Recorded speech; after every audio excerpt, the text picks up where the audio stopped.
Bora, Aí 3, 2, 1 pode e valendo! começar. Boa Então, noite, gente! Boa noite a todos e todas. Hoje a gente está iniciando mais um momento nosso da Escola Nacional de Formação. Estamos finalizando o nosso quinto módulo da Escola Nacional hoje. Passamos por 5 etapas, né? Hoje a gente encerra ela com a professora Genilce Gomes, que é uma pesquisadora, doutora,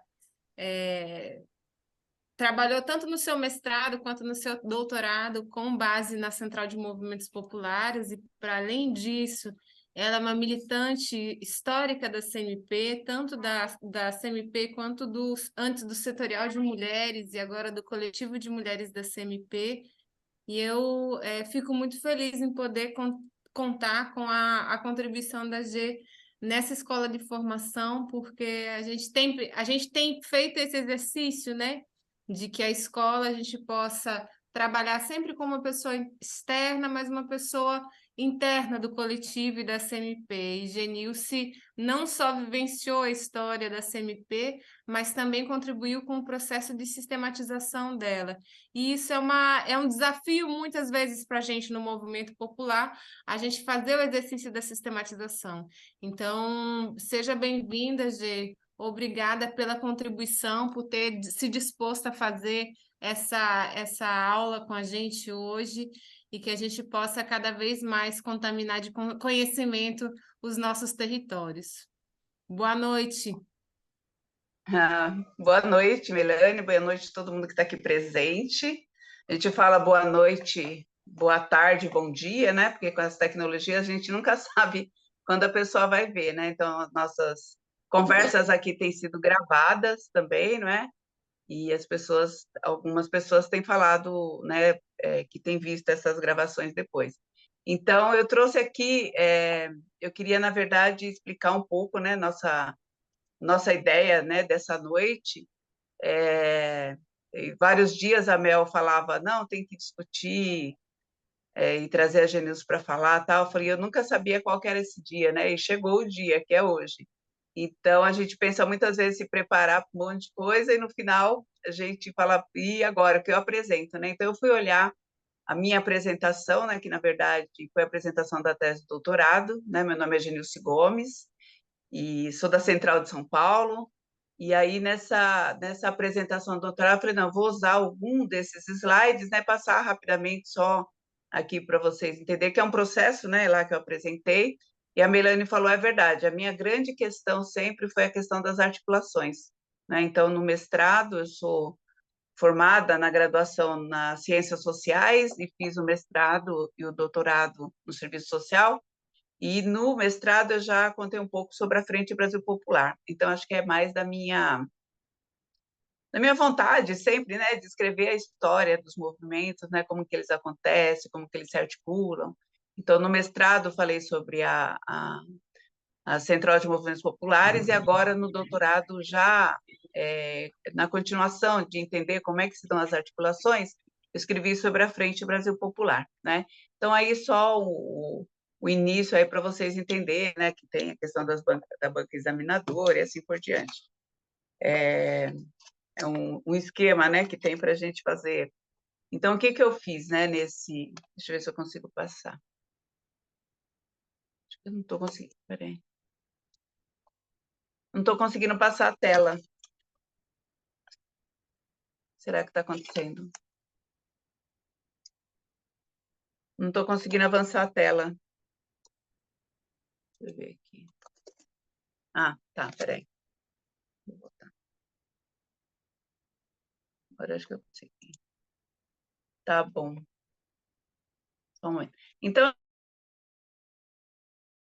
gente, a articulação entre movimentos sociais, centrais sindicais e partidos políticos, né? Tratando essa experiência da Frente Brasil Popular. E tratei disso num período histórico, né? Que foi de 2015 a 2018. E coloquei sobre o ineditismo, né, da Frente Brasil Popular, que ela é uma articulação, assim como a CMP, que é uma articulação dos movimentos, das centrais sindicais e dos partidos políticos. Então, foi concebida como um projeto estratégico e resultou, como eu já disse, nesse inédito formato. E embora o tempo, né, que eu coloco é de 2015 a 2018, né, mas eu vou estudar desde 2013, né? Esse ano faz 10 anos dos acontecimentos de 2013, né? Então, aquele contexto das manifestações de 2013 até o surgimento da Frente Brasil Popular. E a Frente Brasil Popular, né, para quem participou, sabe que ela se posicionou, que ela foi protagonista aí, né, no enfrentamento dessa conjuntura que a gente viveu de ataque à democracia, de desmonte das políticas públicas, de retirada de direitos civis e assim por diante. Bom, aí, o que eu queria, né, quando eu fui estudar a Frente Brasil Popular, pensar um pouco quais são os fatores, né, que no Brasil e no mundo fazem emergir, né, esse tipo de organização, né, quer dizer, uma frente, né, porque já existe outras articulações, né, se você pensar, a CUT é uma articulação de sindicatos, se você pensar a própria CMP, né, uma articulação de movimentos e assim por diante, mas como é que faz, né, emergir, que necessidade é essa de criar articulações como é a Frente Brasil Popular? E aí também pensar um pouco, né, na Frente Brasil Popular, quais foram os contextos e as conjunturas que motivaram essa fundação.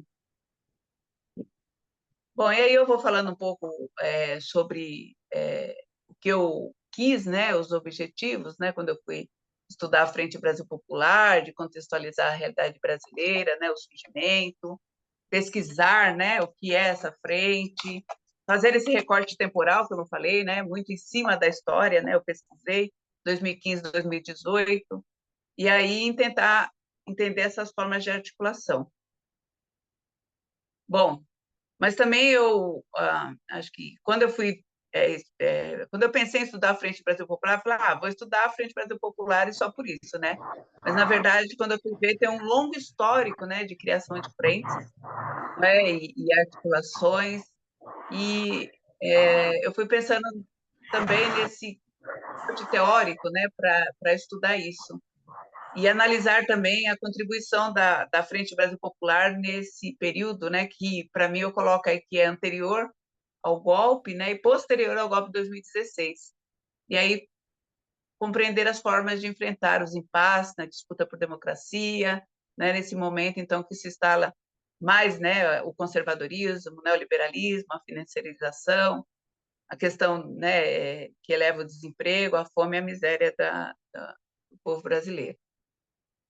Bom, e aí eu vou falar um pouco desse percurso, né, que eu fiz aí, desde pesquisa qualitativa, fui buscando os documentos, também a bibliografia, né, também para discutir a questão das frentes no mundo, né, e lógico, né, fui olhar os documentos da Frente Brasil Popular, toda a bibliografia sobre as frentes, né, esse estudo desde as fontes primárias, secundárias, né, e optando aí, né, por várias técnicas, que aí ao longo, na verdade aqui acho que eu estou fazendo um convite para vocês lerem a tese, né, porque realmente aqui na explicação dos minutos que eu tenho para falar eu não vou dar conta de tudo. Bom, mas nesse processo aí a gente vai olhando de tudo que tem, né, desde as cartilhas dos jornais, artigo, reportagem, entrevista, assim que a gente vai compondo aí nossas escritas, né? Também as teorias, os conceitos, aquilo que a gente vai achando nos livros, nas dissertações, né? E no final eu fui fazendo ao longo da tese, falando sobre Estado, sobre democracia, sobre movimentos sociais, né? E lógico, sobre formação de frentes e da própria Frente Brasil Popular. Aí lembrando também que eu fiz essa pesquisa no período eu falo que é 2015, 2018, mas eu defendi o ano passado, né? Então foram aí já a parte mesmo da escrita, e quando eu pensei em fazer as entrevistas, já estava no tempo da pandemia, né? Então também eu tive muita dificuldade de acesso a livros, né? Por isso foi feito muita pesquisa, né? Digital, né? Tanto em teses, periódicos, no site aí da Cielo Brasil, no Google Acadêmico, e assim por diante, que eu consegui comprar de livro, que eu já tinha, mas muita coisa teve que ser digital. E aí também eu vou falando, né, esse nosso referencial aí da história oral, não é? Porque tem todo um conceito, né, de como fazer pesquisa com história oral, mas eu não me ative só, né, a história oral, mas eu usei como referência, né, porque eu vou partir dos relatos, né, e das experiências vividas por essas lideranças, né, que são lideranças sociais, são lideranças políticas e representantes dessas organizações. Bom, então, a pesquisa eu fiz, como eu falei, entrevista, né? Essa entrevista, às vezes, tinha assim, um roteiro, mas nada que fosse fechado, né? A gente ia conversando com esses participantes, e que, para mim, são os participantes de um tripé, né? Que é a Frente Brasil Popular. Né? Como eu falei, movimentos sociais, centrais sindicais e partidos políticos, né? E aí já falei o tipo de técnica, de roteiro que eu fui usando, quando é assim, né, um roteiro, ele não é um roteiro fechado, então você pode também alongar essa entrevista, diminuir, depende muito de como, né, por essa, ou improvisar, né, depende também do interesse. Às vezes a gente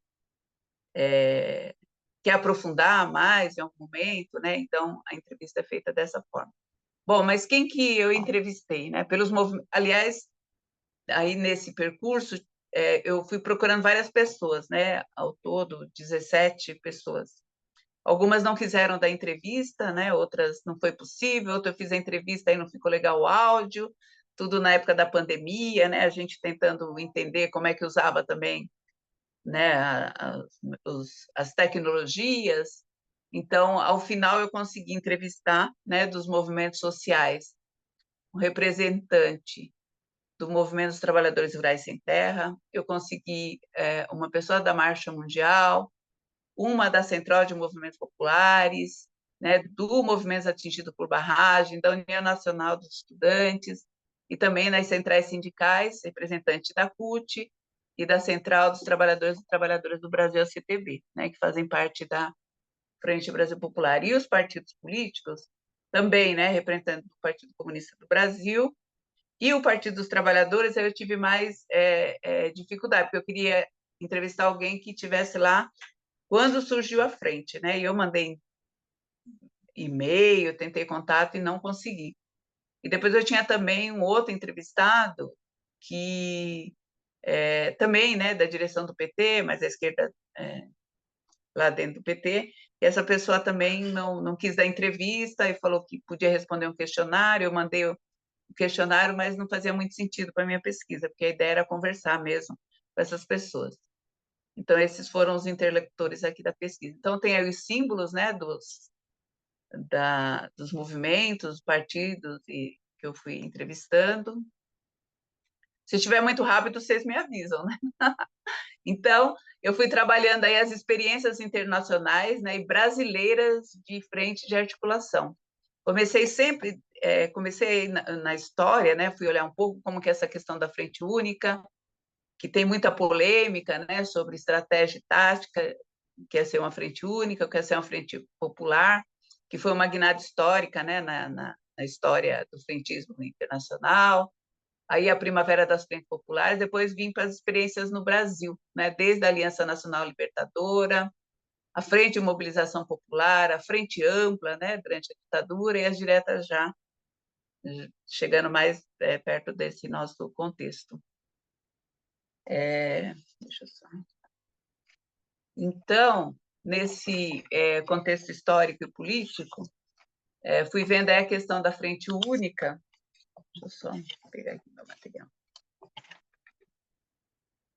Só um momentinho.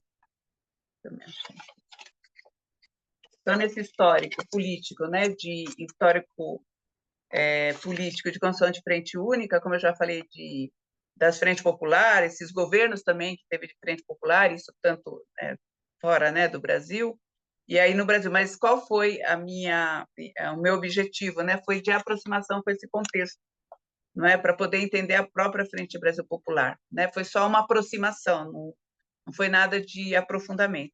Depois também pensar um pouco o histórico, né, dessas formações de frente no Brasil.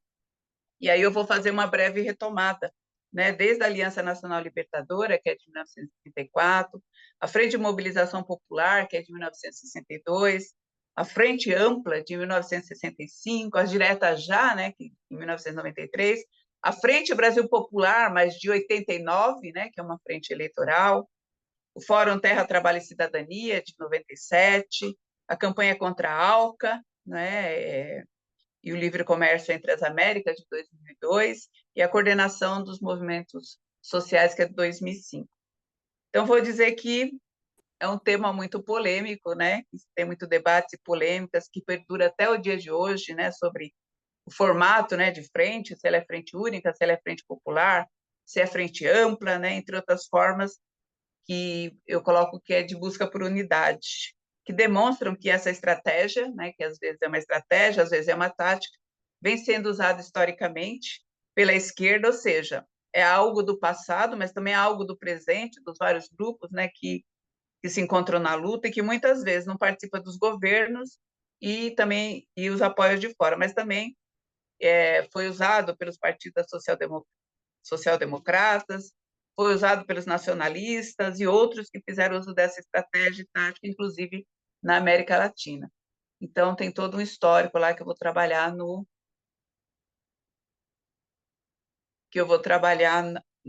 texto. Convido outra vez para vocês olharem o texto. Bom, capítulo 2, né, que eu vou falar sobre o surgimento da Frente Brasil Popular.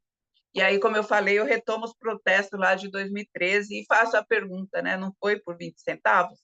Né, discutindo um pouco o que foi 2013, que agora faz 2023, 10 anos, né, e vou trazer quais foram as articulações para a formação da Frente Brasil Popular, vou falar dessa nova articulação na cena política, o debate que teve para a construção, né, como que é feito dentro da Frente Brasil Popular, a construção dos consensos, a Frente Brasil Popular, então, esse sonho que se sonha junto, que se torna realidade. Vou falar das pautas setoriais, quais são as polêmicas diante disso, não é? Mas que é preciso ter paciência histórica. E depois, em defesa da democracia, não é? Que a Frente Brasil Popular, ela agora vai fazer aniversário, setembro, agora é dia 5 de setembro, não é? De 2015, mas que mesmo já não sendo ainda oficialmente a Frente Brasil Popular, no ano de 2015 ela já se coloca, né, com a palavra não vai ter o golpe. E, ao final, vou tratar, então, por que existe duas frentes no campo da esquerda, né? Por que tem a Frente Povo Sem Medo, a Frente Brasil Popular, né? E como fazer e articular isso e lutar lado a lado. Bom, aí eu vou também tratando um pouco do... bom, já falei aí do surgimento, né? Vou relatando, contextualizando essa frente, esses sujeitos coletivos, apresentando os documentos fundacionais, né? Tanto o Manifesto ao Povo Brasileiro, como também o outro documento, né, que é os compromissos com a militância, também a organização, a dinâmica interna de decisão, e aí sempre, né, nesses documentos vai aparecendo um balanço e perspectiva do que foi esse ano 2015. E, como eu já falei, vou falando da Frente Brasil Popular e da Frente Povo Sem Medo.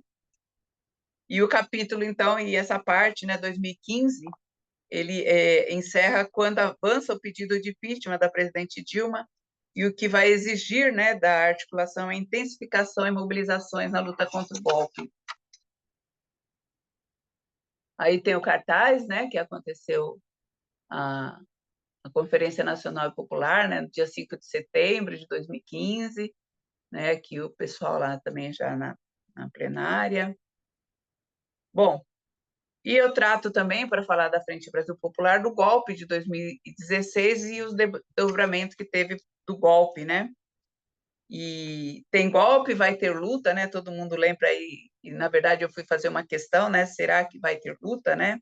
E vou partir desde a condição coercitiva do ex-presidente Lula até o afastamento da presidente Dilma, né? Que primeiro ela foi afastada até chegar processo de impeachment, também os primeiros encontros que a Frente Brasil Popular fez, desde os comunicadores, dos juristas, né? Pela democracia. Aí vem a questão das Olimpíadas, vem o impeachment também, o golpe é legitimado, e a Frente Brasil Popular continua na luta, né?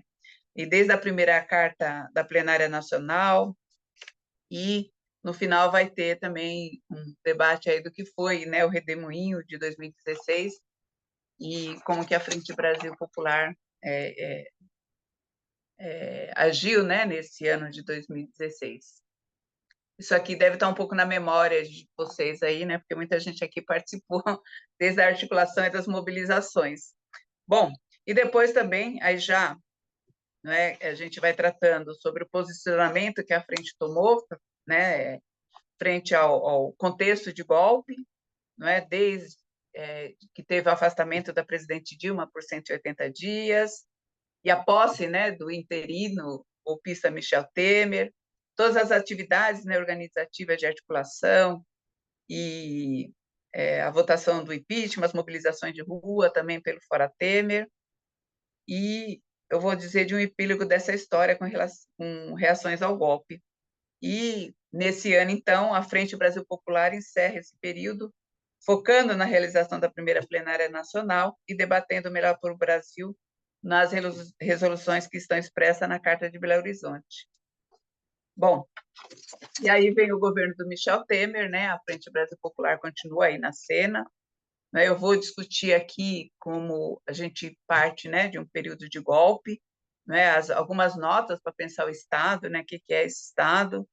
Aí trazer toda a questão do Fora Temer e contra, né, a luta aí pela retirada dos direitos e os desafios, né, que estão colocados então para a articulação entre movimentos sociais, centrais sindicais e partidos políticos, e trazendo também a questão da greve, né, e as manifestações e o Ocupa Brasília, né, que foi um movimento tão importante. E abre-se então uma janela de oportunidade. É lançado o Plano Popular de Emergência, né, nenhum direito a menos, por direta já, as Jornadas da Juventude, né, e a segunda conferência da Frente Brasil Popular, que dizia sobre resistiremos e venceremos, unidade e luta por democracia, direitos e soberania. Bom, é aqui... Opa, deixa eu ver aqui. Isso. Então, aqui já falei diante, né, desse governo do Michel Temer. Aqui também tem, né, que a Frente Brasil Popular vai articular, então, sempre, né, uma organização interna e as atividades externas. Internamente, articula e redige e apresenta o debate, o Plano Popular de Emergência, realiza as conferências, né, e traça aí os planos para a realização do Congresso do Povo. Mais importante aqui nesse capítulo, né, que é o ano de 2017, é a greve geral, né, que aqui tem até 100 anos, né, esse aqui fala sobre os 100 anos da greve, né, porque a primeira greve geral em 1917, então 2017 foi uma greve geral, né, muito que parou realmente o Brasil, né, e depois aqui para barrar as reformas o Ocupa Brasil, né, e a questão das diretas já. Então, nessa arena aí externa, né, atinge o objetivo e realiza a maior greve geral e paralisações da história. Essa questão de greve geral, já colocando a questão, né, entre articulação, movimentos centrais sindicais, partidos políticos, não é uma questão fácil, né, para o sindicato, né, para as centrais é greve geral, mas para os movimentos, né, chamadas paralisações, porque não está dentro da fábrica, não vai parar na greve geral, mas faz paralisações em várias ruas, né, e aí tem muita gente que pode contar como que foi essa questão aí das paralisações das avenidas, né, assim por diante. Então, foi um momento, né, de ataque aos direitos dos trabalhadores e trabalhadoras e também de pedido por direta já, né, já que a gente estava com o governo golpista do Michel Temer. Bom, como eu falei, aqui é um convite, né, para a leitura dessa tese, porque a gente foi traçando nos capítulos, né, toda essa história de resistência, né, da Frente Brasil Popular. E aí eu vou colocando que são resistências em impasses também, né?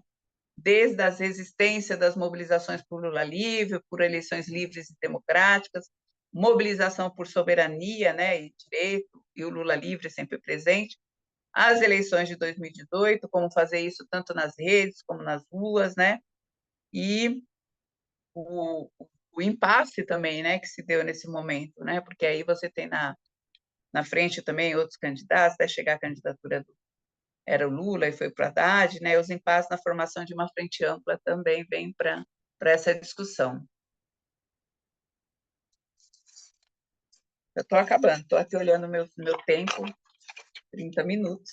Então, a Frente Brasil Popular, né, continua na articulação da resistência contra o golpe, em curso, né, nenhum direito a menos, coloca-se também em estado de prontidão diante da possibilidade de prisão do ex-presidente Lula.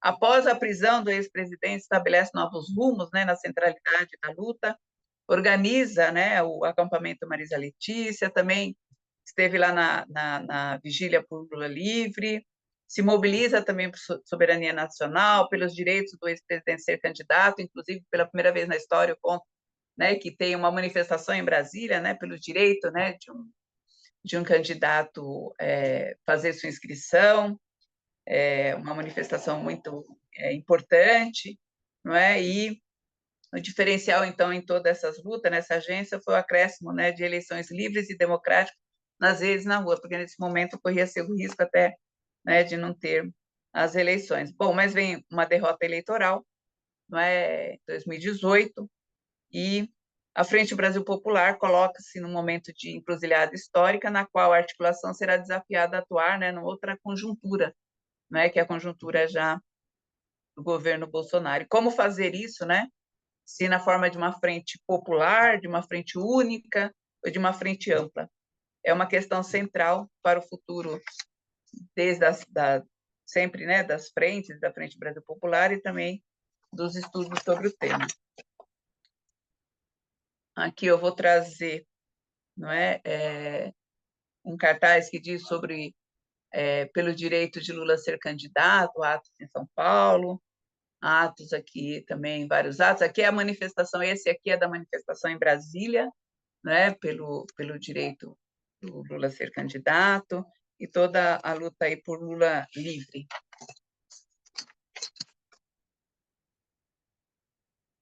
E chegando ao final, a gente conclui, né, então, esse estudo em 2002, a frente já tem 7 anos de existência e confirma, né, desse ineditismo, né, desse tipo de articulação aqui no Brasil.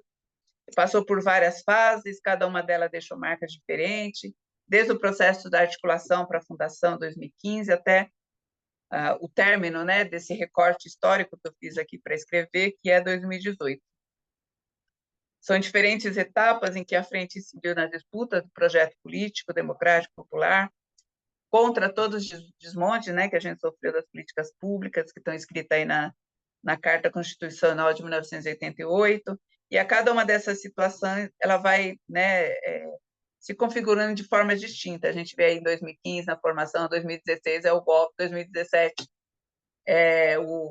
o Temer, a cada conjuntura, né? Em 2018 toda a questão eleitoral, né? Então a cada situação política está se conformando de uma forma diferente, mas a Frente Brasil Popular teve continuidade, permaneceu, né? E foi se reinventando também a cada desafio. Bom, a frente se constitui em condições de manter essa articulação, né, que a gente falou, que é entre movimentos sociais, centrais, sindicais e partidos políticos, e assim confirma uma tendência duradoura, mesmo, né, que tenha que enfrentar os desafios, né, que a gente viu na pesquisa, que é compartilhar, compartilhar o poder, buscar consenso, né, nos processos coletivos e não perdendo a identidade, e não se tornando hegemônica de um único grupo. A frente tem continuidade, permanece, se reinventa a cada conjuntura, se mantendo como sujeito político de articulação, o que demonstra maturidade política, que não é fácil, né? Para manter esse diálogo, para manter mobilização, e ao mesmo tempo, né, que cada um dos seus membros, os partidos, sindicatos, assim, que acompanhe, sustente e mantenha a sua identidade e a sua autonomia. E aí a gente vai falando sempre que aqui a gente fez um recorte de 2015 a 2018, não é que isso tem limitações, não é que a gente pegou aí, né, já vinha a vigência do governo Bolsonaro, e aí a gente vai apontar, né, no final, nas conclusões, alguns aspectos desse cenário, desse novo governo, e que é sugestão, então, para outras pessoas continuarem esse estudo. E aí já trago também uma inscrição, né, sobre a Frente Popular, e aí, né, que junto com depois também com a Frente Povo Sem Medo, né, que vai criar o Fora Bolsonaro também, Golpe Nunca Mais, e assim por diante, né, essas lutas aí que muita gente participou, com certeza que estava aqui. No final, não é? Microfone ligado. Então, em 2021, gente, se comemorou o centenário do Paulo Freire. Né? O Paulo Freire é uma grande referência, né, para a educação no Brasil e no mundo, né? E seus ensinamentos tornaram-se um guia, e se para ele a palavra é esperança, é revolucionário, o caminho é abraçá-la. Então, é preciso ter esperança, mas ter esperança do verbo esperançar. Porque tem gente que tem esperança do verbo esperar. Esperança do verbo esperar não é esperança, é espera. Esperançar é se levantar. Esperançar é ir atrás. Esperançar é construir. Esperançar é não desistir. Esperançar é levar adiante. Esperançar é juntar-se com outros e outras para fazer de outro modo. Paulo Freire. Encerra aqui a apresentação. É isso. Quero dialogar com vocês agora. Acho que eu fiz meu tempo, está dando aqui 30 minutos. Leandro, o Hélio traz um ponto super importante. O Brasil precisa se acostumar com as regras do jogo. Agora eu preciso tirar da tela, peraí. Não tem que discutir infinitamente sobre o novo governo histórico que foi aprovado pelo Congresso.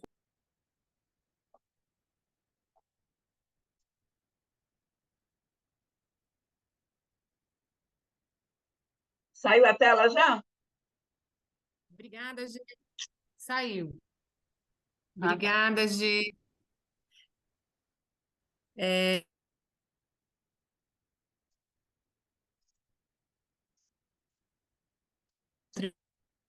Contribuição nessa organizativa e bem com a nossa etapa passada, né, de pensar o que é estratégia e o que é tática e os desafios.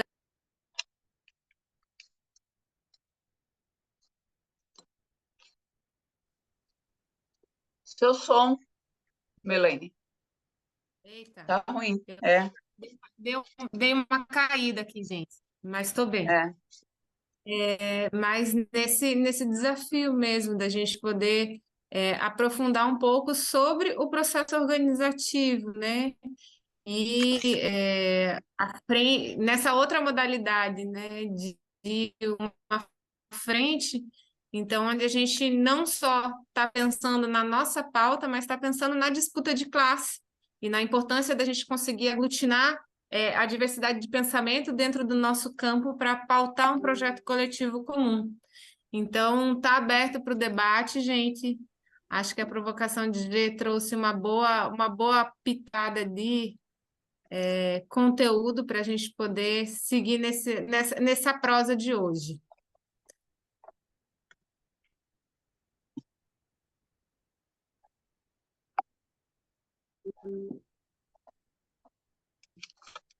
E o povo está chegando. Está aberto, O gente. Dito levantou a mão? Quem é que vai puxar a fila? Peter levantou. Ah, tá. Depois. Pergunta no chat. Pode começar, Peter. Opa, estava ativando aqui, estava falando com o microfone desligado, mas vamos lá. Uma ótima noite a todos.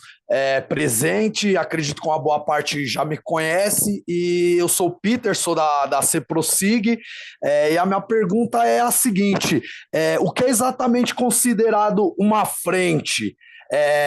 E com qual objetivo ela se dá início hoje, Nilce? Tem mais algum? Tem mais alguma questão? Não, então é mais ou menos isso, porque eu não entendi muito bem se ela chega a ser um movimento, tipo que nem a CMP, ou se ela ela se tem um início apenas ali devido a alguma causa específica. Eu entendi que ela meio que é uma ponte, não é? entre os movimentos, os partidos? É mais ou menos esse o caminho? Não, tranquilo, Peter. Eu estava perguntando se alguém quer fazer mais alguma questão, que Ah, aí eu entendi, já vou. entendi. Tá. Ah, Eu, entendi. eu queria, Genilson, Estou ouvindo. você está me ouvindo, Genilson? Arrocha o nó, Dito. Então, era o seguinte, né? Primeiro, parabenizar aí a Genilson pela apresentação, pelo trabalho dela, pelo esforço também, né, de organizar essa documentação, né, sobre a Frente Popular no Brasil, né? E também fazer esse esforço, né, também da gente entender o papel da articulação dessas frentes, né, no Brasil, né, que surgem, né, de tempos em tempos, né? Não é o caso da Frente Brasil Popular, né? Ela foi mais uma iniciativa, né? Mas ela já teve, nós já tivemos outras iniciativas, outras articulações no Brasil também, para nesse processo de articulação, né? Então, nesse primeiro momento, então eu queria perguntar, Genilson, né? Se você poderia falar para nós se teve outras articulações, né, com essa natureza, quais seriam, né? E também a efetividade, né, dessas articulações, a eficácia, a efetividade dessas articulações, né? E eu queria também saber, né, se você também, se você pode dar essa informação, né? A gente percebeu o seguinte, né? E eu tenho percebido o seguinte, que durante o governo, depois do golpe, durante o governo Bolsonaro, né? A Frente Brasil Popular, ela teve um papel muito importante, né? De articulação dos movimentos, né, na mobilização, né? Mas com a vitória do governo Lula, né? Quando a gente poderia, nesse momento, né, estar fazendo, né, vamos dizer assim, nas ruas, inclusive, para avançar com pautas que são importantes, né, durante esse período, né, de pressão, ou de pressão ao governo, ou de pressão ao Congresso Nacional, ou até de sustentação em algumas situações, né, eu vejo que parece que há uma certa desmobilização, né, da Frente Brasil Popular. Então, eu queria se você pudesse comentar e se você concorda com o que está acontecendo nesse momento. Então, vou fazer aquele famoso. Vou ver se eu consigo responder algumas coisas que eu não consegui, nós vamos pesquisando depois. E nós também, ninguém tem todas as respostas, né? Foi feita uma questão aí que é sobre quando começou a Frente Brasil Popular e quando começou a Frente Povo Sem Medo, que é da Clay, né? A questão dela. Então, na verdade, as reuniões começaram juntas. Não existia Frente Brasil Popular e Frente Povo Sem Medo. Estava todo mundo junto, mais ou menos como se fosse o campo da esquerda junto, progressistas, depois de 2013. Olha o susto que foi 2013, não é? E aí se discute muito o que foi 2013. Né? Até hoje tem trabalhos, já tem tese, já tem escritos para avaliar o que foi 2013, né? Que está fazendo que todo mundo sabe o que aconteceu, as ruas, como elas foram tomadas, como a imprensa, né, chamou para a rua, né, que dali surgiram, né, a direita se fortaleceu mais a partir de 2013, né, que teve financiamento para essa direita 2013. Então, diante dessa preocupação, teve grupos, né, e movimentos que foram se reuniram para discutir esse momento, né, de como o que fazer, né, diante daquela situação de 2013. Aí vem 2014, eleição da Dilma, 2015 já começa a questão da o Aécio, né, que vai e fala contra o resultado da eleição, e assim por diante, né? Então, no início esse campo estava conversando, né? Acontece que mesmo em 2013, você já sabe que tinha várias questões ali, né, de movimento sem partido, não colocar fora os partidos, né? Então, um campo, né, específico, né, que é o MTST e o PSOL, eles outros partidos, né? Mas eles eram eles estavam se fortalecendo ali, né? Contrários, inclusive, né, a muitas pautas do governo Dilma, né? Então, para eles não tinha lógica, né, apoiar um governo do PT, não é? Não tinha lógica, não é?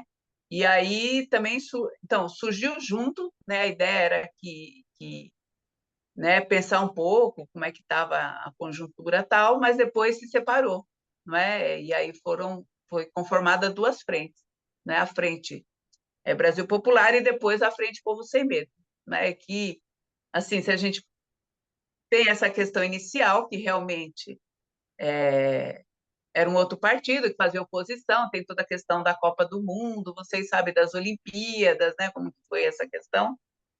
Mas que distingue uma frente tem partido, que é a Frente Brasil Popular, e outra frente se diz tem partido, né? Mas na verdade tem, mas não tem oficialmente, assim como é a Frente Brasil Popular.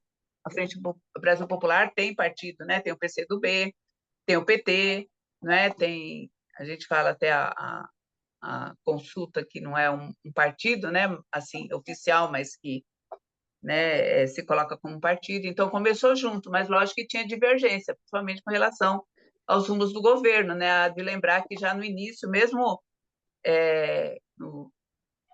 quando teve a questão da eleição da Dilma, né, e que o resultado das urnas, o Aécio judicializou, nesse início aí, até mesmo o nosso campo, né, tinha críticas, né, ao governo da Dilma, né, por causa do ajuste fiscal, por causa de toda a questão econômica, né, e mais ainda esse outro campo. Então, foram feitas algumas reuniões juntas, mas depois se conformou duas frentes. A Frente Brasil Popular é de 5 de setembro de 2015, mas esse campo já que ia formar a Frente Brasil Popular já estava se reunindo, e no dia o pessoal foi para a rua já, né, contestando a eleição, né, a direita foi para a rua em março, e também esse campo também foi em março, né? Inclusive até contra o PT, né? Porque o PT falava não tem lógica agora, deixa que esses caras não vai dar em nada isso aí, mas a gente foi para a rua. Então, a ideia é essa, né? Para responder a questão da Clei. Estavam juntos, mas depois se conformou duas frentes. Vou pensar nessa questão, né, do momento, né? Era um governo do PT, era um outro partido. Era uma frente que já vinha das manifestações lá de 2013, né? Sem partido, a Frente Brasil Popular tem um partido, né, na sua composição.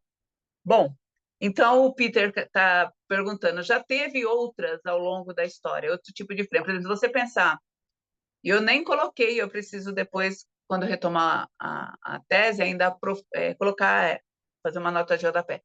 A própria Central de Movimentos Populares, ela é fruto de uma articulação, não é? Que foi, aí agora me deu um branco. A NAMPOS, né? Articulação Nacional dos Movimentos Populares e Sindicais, né? Que aí deu a fundação da CUT e deu a fundação da CMP. Era uma articulação. Então, em determinados momentos da história, você faz articulações, e essas articulações recebem vários nomes, né? Entre elas, frente. Por exemplo, quando teve o golpe militar, e eu coloco aí também o histórico das frentes no Brasil, o histórico internacional e o histórico nacional também. No Brasil, teve outros momentos de frentismo, né?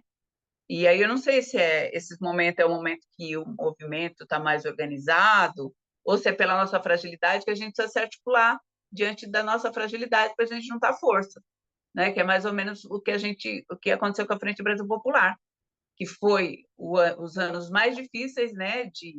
Desde a derrubada da presidente Dilma, governo Michel Temer, retirada da direita, a gente teve que se juntar, né? Para juntar força para poder ir para a rua e poder mobilizar assim por diante, né? E pensar e agir diante daquela conjuntura. Então, já existiu, por exemplo, na ditadura militar aqui no Brasil, também os ex-presidentes fizeram uma frente ampla, inédita, você pensar, né? Em plena ditadura militar, né, os ex-presidentes fizeram uma frente que depois foi cassada. Eles achavam que ia ser possível ir para a rua e dialogar, mas aí até essa frente foi cassada. Então, é isso, diante de uma conjuntura, né, formas de organização. A CMP ela é uma articulação também de diversos movimentos, aí tem, né, mulheres, tem saúde, tem. Então, a CMP é uma articulação, mas aí a CMP né, se articula também com outros também para poder incidir, né, na conjuntura. Né? E nesse sentido, se articula com quem? Dentro da central, da Frente Brasil Popular, se articulou os partidos políticos, PCdoB, PT, eu falei a Consulta Popular, que não é um partido, mas se considera um partido, né? Tem o PCO também, mas eu não coloquei, né, muito. E se articula as centrais sindicais, a CUT, a CTB, né, que é do PCdoB, e os diversos movimentos, né? Então, essa conformação, eu digo um tripé, não é, para formar a Frente Brasil Popular. Bom, o Dito falou, atuou em que conjuntura? Aí o governo 2015, que ainda era o governo da Dilma, já com toda a debilidade que teve ali, né, após a eleição, o golpe, o governo Michel Temer, a eleição de 2018, e aí o Dito vai falar agora, atualmente. Eu não consigo... Bom, a gente está há 6 meses do governo, né? E realmente, pelo que a gente tem visto, né? Acho que a Frente Brasil Popular, acho que nem sei se reuniu ainda nesse período. Mas é uma verdade, Dito, que, como já teve outras articulações, que eu coloco aí no trabalho também, como a coordenação dos movimentos sociais, né? Que é anterior também ao governo Lula, o que aconteceu? Quando veio, tinha a coordenação dos movimentos sociais, CMS. Aí, quando o Lula ganhou, isso foi lá nos anos anteriores.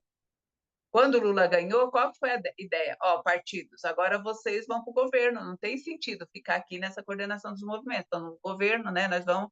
Só que aí aquilo foi que alguém, um entrevistado, ele vai dizer, eu não sei nem quando foi que acabou a CMS. Ela foi desidratando e aí ninguém mais tocou no assunto e acabou. Então, a Frente Brasil Popular, eu não sei se ela vai ter o mesmo rumo, né? Porque é isso, uma vez vai os partidos, os movimentos vão para o governo, não sei o quê, e aqui, como é que a gente fica? Então, não sei se vai se repetir a mesma história, né? Agora a gente não tem como acompanhar historicamente, né? Agora são 6 meses, 7 meses de governo. Mas qual será o futuro da Frente Brasil Popular? A gente não sabe, né? Porque realmente, se for de acordo com o que aconteceu com, né, outras articulações, como foi a CMS, uma vez no governo, foi desarticulando. Terra, Trabalho e Cidadania também, e está toda a história lá, como que foi acabando essas articulações. Espero que não, né? Espero que a gente retome, né? Mas é um grande desafio, né? Uma vez no governo, como é que fica, né? Sabendo que o governo precisa, né, de movimentos organizados. Já visto agora a Marcha das Margaridas, né, que foi a Brasília. O governo precisa disso, mas, ao mesmo tempo, às vezes, o governo também não quer, né, essa autonomia dos movimentos. Né? Mesmo em 2015, né, muitas vezes foi pedido aos movimentos, não vai para a rua, não vai atiçar, não vai, que vai ser pior. E se não tivesse ido, talvez, né, o golpe teria vindo bem mais rápido, e assim por diante. É isso. Mas ainda vamos ter que avaliar, a história continua, não parou aqui, né? Eu estou fazendo esse período aí, mas a história continua. Não sei se consegui responder as questões. Foi ótimo, gente. Vou passar agora para Carlos Aulo, GG. Oi. Estão me ouvindo? Boa noite, Alto boa e noite. claro. Boa noite, meus amigos. Nesse ano maravilhoso para a nossa CMP. Há 2 semanas atrás realizamos nosso Congresso do Rio de Janeiro. Estou aqui em Maricá, nossa cidade vermelha, do Hospital Che Guevara e do nosso ônibus vermelhinho, de várias vitórias populares. Né? Então, saudar a todos na pessoa da companheira, né? Fez uma apresentação, não consegui pegar tudo, mas peguei uma parte do nosso querido mais velho, né? GG, grande abraço. Eu só queria falar rapidamente, eu acompanhei vários episódios de construção da Frente Brasil Popular aqui no Estado e a nível nacional, até Grande o Dito estava em plenárias que a gente participou lá na Escola Nacional Florestan Fernandes, e eu acho esse processo aqui da nossa formação é fundamental que a gente espalhe pelo Brasil inteiro, né?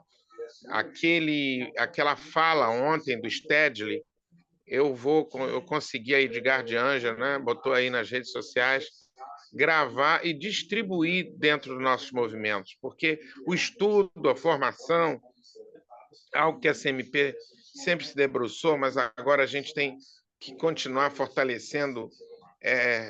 Temos que ter uma escola, né? Temos que ter essa mobilização das margaridas. Eu acho que isso é um desafio para nós do movimento popular, continuar ocupando Brasília, porque o que aconteceu na Argentina e até as agressões ontem daquele delegado dizendo que o Stedley é um vagabundo, e isso para nós representa um ataque aos movimentos sociais, porque aquela CPI é uma farsa, tudo para criminalizar as lutas populares do Brasil. E eu me preocupo que grande parte da esquerda não tem analisado a conjuntura internacional. A Argentina está passando por uma crise e ela pode ser o próximo alvo de um governo neofascista. A gente acaba não conseguindo fazer essa análise. Eu, em 2013, na conferência LGBT, nas pré-conferências, falávamos sobre isso, a gente era chamado e ridicularizado, e hoje está aí, se materializou todo esse processo fascista, no Brasil e no mundo. O fascismo hoje governa a Itália. Vocês sabem o que é governar a Itália? E tem muita chance de ganhar a eleição na França. Eu digo isso por quê? Porque nós aqui estamos sofrendo diretamente nas favelas e nas ocupações uma repressão brutal. São Paulo, vocês estão aí, sabem, liberado para matar, Rio de Janeiro nem precisa falar, e a grande contradição de um governo popular como o da Bahia, a polícia da Bahia está fazendo o que está fazendo lá. Então, só para concluir, queria colocar que a tarefa da Frente Brasil Popular, nós da CMP temos que levar para ela, é mobilizar o povo, é organizar comitês de base. Agora, para isso, os governos têm que nos ajudar. O movimento sindical que está quebrado e pode agora ter um reimpulso, mas é preciso formas alternativas de financiamento, porque do nosso bolso não dá, né? A gente tem a tarefa aí da luta pela moradia, da luta popular, então a gente precisa também entender a importância dos comitês de luta. A Frente Brasil Popular tinha que se unir a essa questão dos comitês de luta. E, para finalizar mesmo, romper com a homofobia dentro do movimento. Nós fundamos a Frente Brasil Popular aqui no Rio. Movimento de travestis, de putas, que vocês podem até achar, mas elas são trabalhadoras. E elas estiveram em todas as mobilizações dos trabalhadores, porque no nosso movimento LGBT aqui a gente tem dito o seguinte: a nossa orientação é pelo movimento dos trabalhadores e popular, não é o identitarismo por si só. E isso a gente sentiu aqui no Rio, um veto à nossa participação na coordenação, né? Justamente por nossa companheira ser uma prostituta, e que é um erro, porque eu estive na fundação do Sindicato das Prostitutas com a Gabriela, que eu acho que GG deve conhecer a história da trajetória dela, e ela foi o sindicato filiado à CUT. Então, não pode haver transfobia, machismo, LGBTfobia nos nossos movimentos. E nesse aniversário da CMP, a CMP tem que incorporar plenamente essa pauta, porque nós não vamos mais entrar no armário. Nós estamos fora do armário e a gente precisa do apoio da luta popular para a gente construir esse novo mundo socialista sem nenhum preconceito. Um beijo para vocês, parabéns, Genilce. Espero convidar você para uma rápida fala um dia aqui com a CMPRJ. Combinado. Obrigada, Carlos. Vou passar para a GG e já te devolvo, G. Quem quiser mais se inscrever, pode levantar a mãozinha ou colocar aqui no chat, gente. Tá contigo, Deb. Boa noite, companheiras, companheiros. Sempre para mim é um prazer estar juntas, porque a unidade da classe trabalhadora passa pela construção de um processo transformador maior do que qualquer um de nós. Companheiras, companheiros, o Carlos Alves faz-me relembrar aqui algumas questões que eu, em 2006, voltando para o Brasil, chegando no Brasil no dia 6 de 2006, às 6 horas da manhã, no aeroporto de Guarulhos, encontrando o camarada Raimundo Bonfim, que estava com a tarefa de me levar até a minha casa. A gente conversando e eu dentro do carro, ouvindo o Raimundo, perguntando para o Raimundo como é que estavam as coisas no Brasil, e ele preocupado em falar várias coisas. E eu disse para o companheiro Raimundo Bonfim, e disse para outras pessoas, por várias vezes, que o Brasil estava a caminho de um golpe. Ou, aliás, eu dizia, a América Latina está a caminho de um golpe.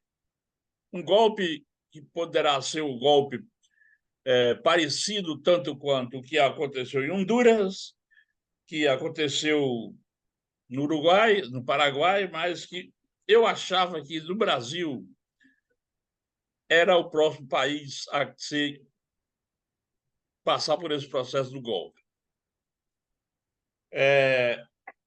E eu vi isso que o Carlos Alves diz de algumas companheiras, de alguns companheiros, que o GG estava sonhando, o GG achava que estava vivendo na Venezuela, que todo dia tinha um golpe na Venezuela.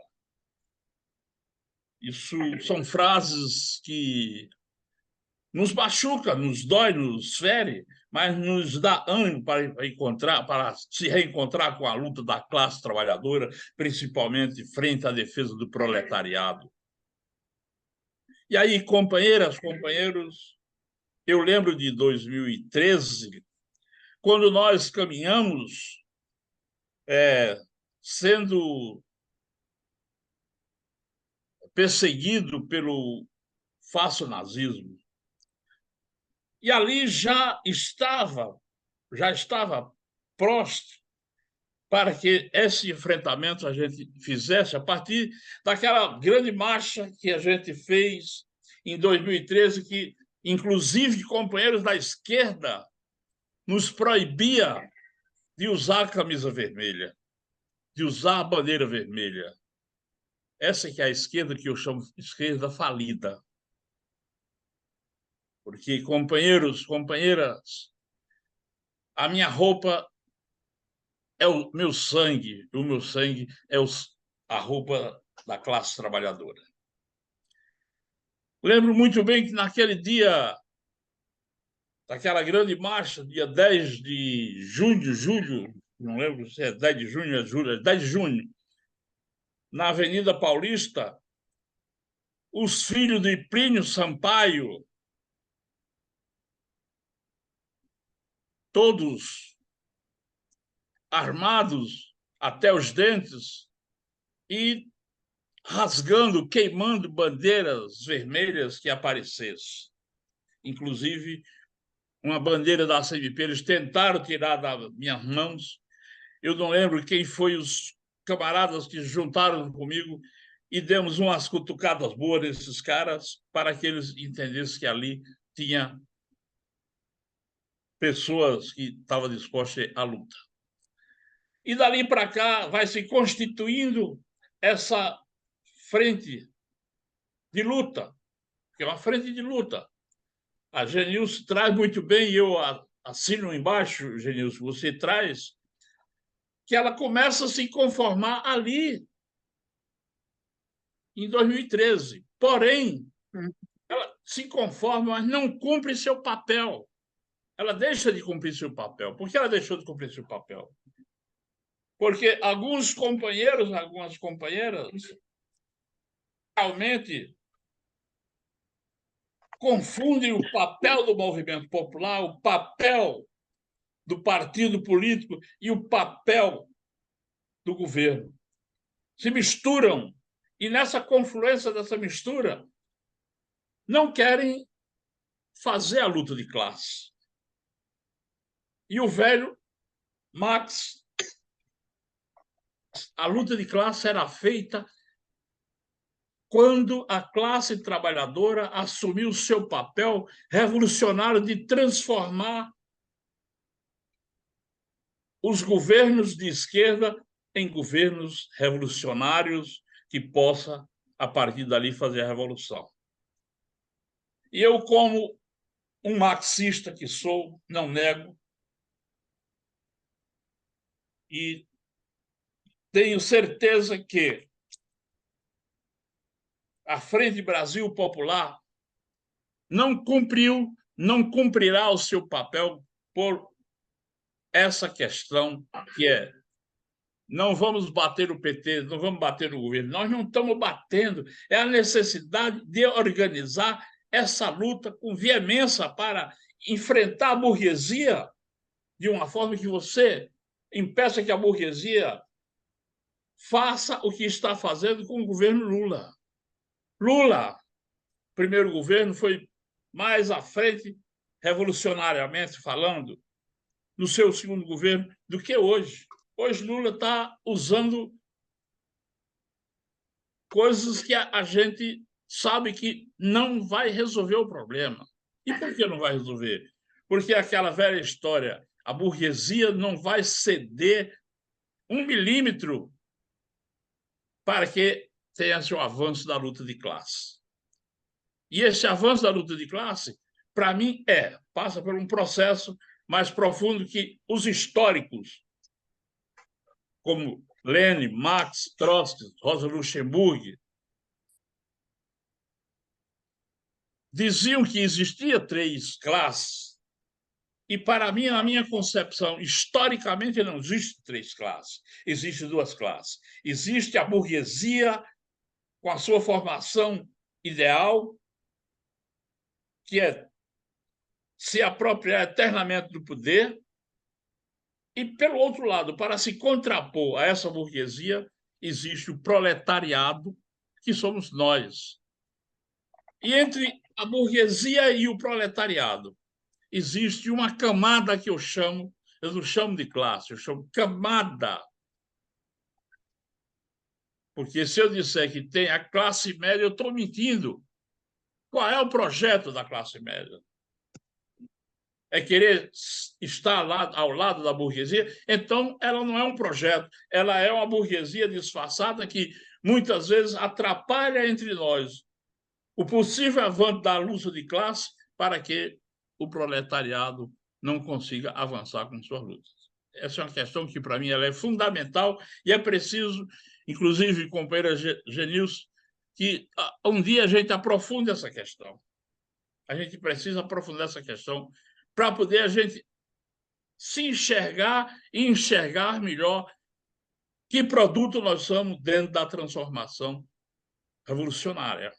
Porque Cuba fez a revolução, o único país que eu digo que fez a revolução foi Cuba, porque sem ter feito esse debate, sem enxergar essa questão tão polêmica da burguesia, a classe dominante, o proletariado e a classe média. Cuba fez a revolução prismando pelos 2 lados.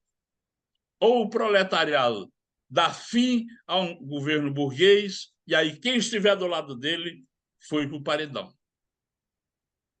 É duro falar isso, é difícil falar isso, porque as pessoas já se incomodam, têm medo. Que paredão, isso ditadura, não. A burguesia, companheiras, companheiros, não entregará os seus quinhões de graça sem que nós tenhamos que tirá-la das mãos deles, os matando, inclusive. De graça eles não entregarão, porque é nosso. Eles sabem que é nosso e, por isso, eles não vão nos entregar. Mas, para isso, é preciso organização de massa, organizar um exército da classe trabalhadora para que esse exército possa fazer o enfrentamento. Por isso, eu digo que a Frente Brasil Popular deixa de cumprir seu papel, não porque teve o racha quando uns queriam mais à esquerda, outros queriam mais à direita. Ela deixa de cumprir porque, dentro da Frente Brasil Popular, tem o setor muito forte, que é o setor dos sindicatos brasileiros. a Central Única dos Trabalhadores, inclusive a CUT, ainda acredita que no processo das negociações mesquinha fazer avançar esse processo. E não avançará. Não avançará. Por isso, a CMS, que muito bem lembrou a camarada Genilson, não foi para frente.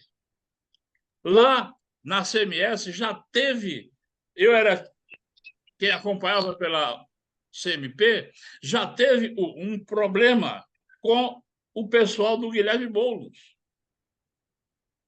Eles ainda estavam dentro do PT e eles saem do PT para se juntar ao pessoal que forma o pessoal, porque teve essa questão.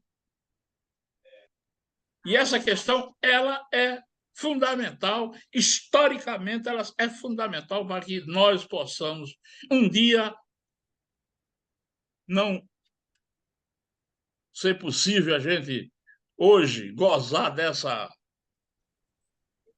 vitória da classe trabalhadora, mas os nossos filhos, nossos netos, os nossos próximos que virão, possam ser os futuros que gozarão dessa luta. Porém, companheiras, companheiros, eu encerro dizendo: ou faremos a revolução proletária para tomar, arrancar das mãos da burguesia aquilo que é nosso, ou nós não vamos sair disso para o resto da vida. E para isso nós precisamos ter um partido revolucionário que hoje não é o PT, não é o PCdoB, não é o PSOL, que todos eles são eleitoreiros.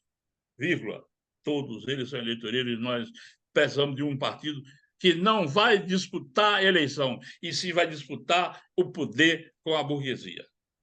Obrigado, companheiras e companheiros. Obrigada, GG. Gê, está contigo.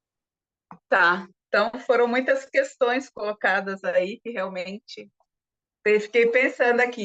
Tinha que uma hora a gente fazer só o histórico de frentes internacional, que é isso que eu falo. Às vezes ela é uma frente partidária, né? Agora todo mundo fala que o governo do Lula é um governo de frente ampla, né? O que quer dizer, tem vários partidos, né? Aí, né? Conformando essa frente. Acho que mesmo para a eleição, então às vezes ela tem uma função partidária, ela tem um viés, né? Partidário, como foi a frente Brasil Popular de 1989, né? Para a eleição do Lula, quer dizer, era uma frente de partidos. Né? Então, isso foi muito discutido internacionalmente, né? Se ela é uma frente única, não é? Ou seja, só de um campo, né? Se ela é uma frente popular, que é essa frente que você aglutina. Então, ela é ampla, né? Que é como a gente está vendo agora, que a gente vê, né, o governo e o pessoal fala, não, mas tem que entender porque esse é um governo de frente ampla, né? Quer dizer, é ampla de partidos, né? Quer dizer, não é um governo, né, de uma frente única ou de uma frente popular. Mas eu acho que isso dá um outro estudo, né? Assim como a gente entender também essas articulações no Brasil, como que elas começam e terminam, ou como não termina, porque a CMS, o pessoal falou, ela foi desidratando, depois ninguém mais falava da CMS, né? A gente veio discutir outra vez para depois das manifestações de 2013. Então, é isso. Eu concordo com aqui procura, é Carlos, né, que é do Rio de Janeiro, Carlos, né, do Rio de Janeiro. Eu concordo, né, que a gente precisa, além de fazer análise da conjuntura nacional, análise de conjuntura internacional, né, para entender que essa direita ela veio para ficar, não é? Você pega aí em todos desses países da Europa e você pega aqui, né, nossos vizinhos, né, que tem um governo de esquerda, daqui a um pouco já vem um governo de direita. Então, acho que aqui a gente fugiu um pouco disso, né? Porque elegemos o Lula, mas eu concordo plenamente que nós precisamos fazer, e acho que essa é a nossa tentativa da CMP. Só que a formação ela não se dá, né, numa noite, em 2 horas, né? Às vezes ela é um processo de uma vida, né? E a gente está tentando contribuir, né, de alguma forma. E é lógico, se o GG fala que a gente precisa aí de uma formação para entender o capitalismo, para entender as relações de poder, tudo que está colocado, né, dentro dessa nossa luta mesmo, né, nessa nossa luta de classe, que dirá a gente entender esses processos, né, que a gente fala hoje, né, da atualidade, né, questão racial, né, questão de gênero, né, questão das diversas identidades, sexualidades, assim por diante. Então, eu acho que falta mesmo formação, e isso a gente... o governo tinha se comprometido também, né, a fazer processos formativos, né, para a gente poder... Mas isso não... A gente pensa que vai andar em algum momento, né? Mas é isso, é um processo formativo, porque realmente, né, para você conseguir um nível de mobilização, você precisa dessa formação, né? Senão as pessoas não entendem o que está acontecendo, elas vão para a rua para quê? Né? Então, você precisa desse processo de formação. A CMP tem feito isso, mas numa escala muito pequena, né? Já visto que daria para fazer, né? Se isso mesmo fosse um... Frei Beto tem falado um pouco disso também, né? Desses processos formativos, né? A gente podia falar até para a cidadania, não precisava ser para o processo revolucionário, como diz o GG. Né? Mas eu acho que isso é importantíssimo e a gente precisa avançar. Inclusive aqui, acho que nós, como grupo de formação, nós fomos pedidos, né, e fomos demandados diversas vezes que fizesse esse tipo de formação, né, até para a gente combater, porque é isso, combater dentro da nossa organização mesmo, né, que está presente o tempo todo, né, o machismo, né, o sexismo, né, a questão, mesmo a violência de gênero, todas essas questões. Então, acho que falta mesmo, talvez a gente consiga, né, Melanie, mais para o futuro, né, caminhar mais nessa direção também, né, que até aqui a gente, foi o que a gente conseguiu fazer. Bom, eu só queria fazer uma correção aí com o GG, que ele falou que eram os filhos do Plínio Sampaio, que estavam no 2013, aqui na Paulista, né? E, na verdade, quem estavam lá, que ele quis dizer, né, os filhos simbólicos, né, era do Plínio Salgado, né? Não sei se vocês conhecem a história do Plínio Salgado, né? Mas ele é um Perfeito, direitaço, né? companheiro, é verdade. Eu disse Plínio de Arruda. Você Você tem falou razão, Plínio de perfeito. Arruda. O Plínio Obrigado Salgado, aí ele pela foi correção. escritor, Muito obrigado. jornalista e teórico, um político conservador, né, brasileiro. Ele fundou a Ação Integralista Brasileira, né, um partido nacionalista católico de extrema direita, né, inspirado nos princípios do movimento fascista italiano, né? Esse é o Plínio Salgado, né? Por isso que o GG falou que são os filhos dele que estavam na Paulista lá, e realmente essa direita se inspira muito, né, que isso vem de muito tempo também, né? Essa direita desde o fascismo. E o Plínio Sampaio, aí é o nosso Plínio, né? Nosso que foi do PT, né? Tem um longo histórico aí, então só fazendo jus ao Plínio Sampaio, né? E dizer que não é o Plínio Salgado, né? E realmente, voltando aí à questão do GG, né? Que não cumpre o papel, eu acho que você tem toda a razão, né? E eu fui cobrada muito isso na banca, né? Inclusive pelo Hugo Fanton, que esteve na minha banca, né? De como eu não explicitei, aliás, explicitei porque coloquei na fala dos sujeitos, mas eu não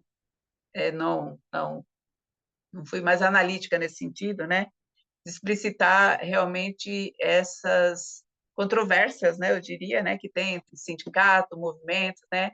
A questão estrutural, né? Como que dentro, né, de uma articulação dessa, como muitas vezes o partido tem um papel importante, não é? E às vezes consegue, né, vamos fazer uma tal mobilização, não vamos, muitas vezes a gente é podado, né? O Hugo lembra, né, 2020, a manifestação do Fora Bolsonaro, porque tinha aqui em São Paulo, né? Tinha proibição de ir para a rua, né? Mas estava o Bolsonaro com toda aquela questão, e saiu aqui torcidas e juventude, não sei o quê, e foram para a rua mesmo, o pessoal falando, não vai para a rua, que não vai ficar bom, né, para o PT, não vai ficar bom para o movimento, e agora a gente vai para a rua, e as pessoas foram para a rua. Então, realmente, a gente, na maioria das vezes, quando a gente entra nessas articulações, tem, né, como se fosse uma hierarquia, né, daqueles, né, que partido, né, sindicatos e os movimentos. Nós somos sempre aqueles, né, quantas vezes que antes é feita a reunião dos fóruns das centrais, para depois discutir uma ação na Frente Brasil Popular, né? Então, como que isso se dá também nesses espaços? E é isso, né? Essas as dificuldades mesmo na articulação. E concordar com o GG também, que a questão, né, é histórica, né? Esse surgimento aí do PSOL, que conforma também dentro da esquerda, né, um outro tipo, né? Quer dizer, um partido, né, que surge, né, que vem aí do próprio PT, mas se coloca na cena contrário, inclusive, aos governos, né, e querendo também se formar, e aí faz né, e como foi o posicionamento na questão da Copa, nas Olimpíadas, né, mesmo como contra o governo da Dilma, né, então é histórico mesmo para o nosso país também, dentro das esquerdas, esse novo momento, né, dessas disputas, né, que até então a gente vinha aí num grande período, né, que você falava, não, hegemonizava, né, na esquerda era o PT, não era os sindicatos, era não sei o quê, e entra na cena política, então, esse novo sujeito político, né? Você tem razão nesse sentido. E eu acho que é isso, gente, acho que tem longas conversas para a gente fazer, desde o que foi 2013, desde que são o histórico dessas frentes fora do Brasil, no campo internacional, as tentativas de frente, né, e como elas surgem, como elas acabam aqui no Brasil. Então, tem várias conversas aí para a gente fazer ainda, é isso. Não sei se eu respondi todas as questões, mas está em aberto também para a gente continuar a conversa.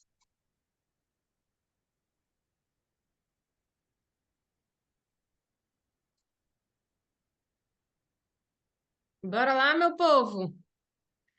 Acho que G trouxe várias questões, e aí eu estava querendo saber, G, se você chegou a fazer uma análise, né, da integração da Frente Brasil Popular com outras frentes na América Latina, né?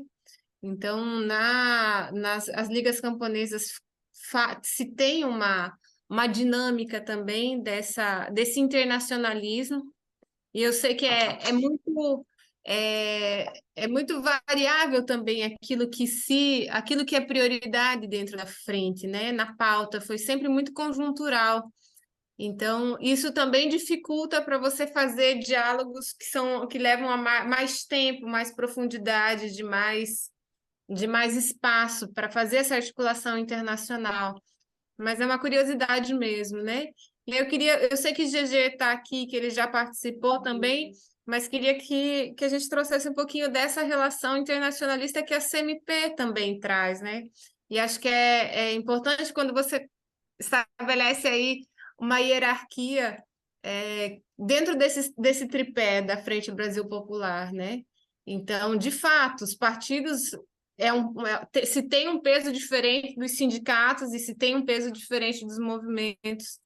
E você falou das torcidas organizadas, mas eu lembro que a CMP, né, foi dentro dos movimentos, foi a CMP que puxou a Frente Brasil Popular para ir para a rua, né? E eu acho que isso, o MST tinha dito ainda que não estava na hora, teve toda aquela fragilidade, e acho que foi uma definição tática naquele momento, que teve um peso também no processo seguinte do significado da participação da CMP também dentro da Frente Brasil Popular. Então, queria que você trouxesse um pouquinho esses outros elementos aí, dentro do possível, e aí passo para Peter, e queria propor que daí na fala de Peter, caso alguém mais queira se inscreva agora para a gente poder ir também encaminhando para o nosso final. Tá contigo, Peter.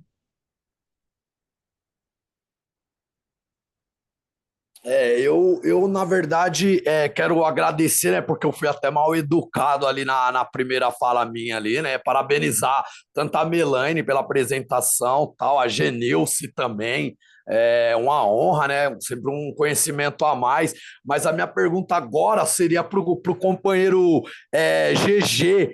Ele citou sobre Revolução Proletária e... como seria exatamente, GG, a sua visão sobre isso? Eu não sei se eu entendi legal, mas seria de uma forma mais direta mesmo, um embate mais físico, essa revolução, ô, GG?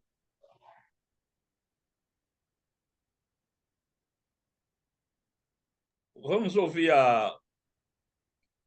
E aí eu falo depois. Não, eu falo agora, porque aí a Genilson aproveita e fala também sobre essa questão. Olha, companheiras, companheiros, a Revolução Proletária é uma revolução que ela não será feita no instalar do dedo. É a revolução que terá que se conformar um exército de trabalhadoras e trabalhadores que estarão ou estão ou estejam destinados a ir até as últimas consequências. Essa palavra também é muito dura, últimas consequências. Eu sei disso quando eu estava na greve de fome, que eu dizia que estava preparado para ir até as últimas consequências, via companheiros torcer o nariz, via companheiros baixar a cabeça, via companheiros lacrimejar, mas é verdade, nós temos que estar preparados para ir até as últimas consequências. E o exército revolucionário cubano, que faz a Revolução Cubana, ele se preparou de uma forma não estudando, se organizando, mas de uma forma muito curta para derrubar aquela direita organizada que estava no poder em Cuba. Foi um grupo de jovens cabeludos, barbudos. Eu digo um grupo de jovens cabeludos, barbudos, que a maioria era homens, teve poucas companheiras, que se dedicaram àquela revolução de forma assim, ou matar ou morrer. Queremos o poder. E nesse matar ou morrer, eles nem armas tinham e chegavam a fazer armas de madeira para imitar uma metralhadora, para imitar um fuzil, para quem avistasse de longe, ia dizer que era um grupo de homens armados até os dentes. E, de fato, eles tinham poucas armas potentes. As armas potentes eles foram tomando no dia a dia, que foram vencendo o Exército Nacional Cubano. E quando eles fizeram a tomada de Havana, eles ainda tinham poucas condições de armamentos,